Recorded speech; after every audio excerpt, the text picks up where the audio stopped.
We all have dreams and goals, not just for ourselves, but for our loved ones, society, and nation, right?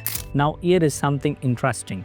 Investors play a major role in driving the financial growth of our country.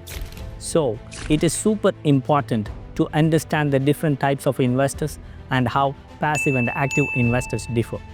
Let's dive in. The three general types of investors are pre-investors, passive investors, and active investors. Let us decode it now. First, pre-investors are individuals who are not professional but commit a small amount of capital into a business, for example, friends and family. Second, passive investors are professional investors who invest capital but do not actively participate in managing the business, example, angel investors. And third, active investors or capitalist investors who invest capital and are actively involved in managing the business.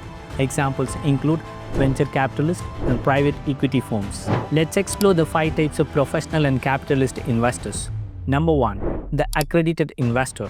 Number 2, the qualified investors. And 3, sophisticated investor. 4, inside investors. 5, the ultimate investors. These investors make significant profit by getting in early in the primary capital market. And finally, there is only one type of bottom-level investor, retail investors. These investors usually make the least profit or even lose their capital because they tend to invest too late in the secondary market. So, here is the secret to becoming a profitable investor. Focus on the primary market, not the secondary market.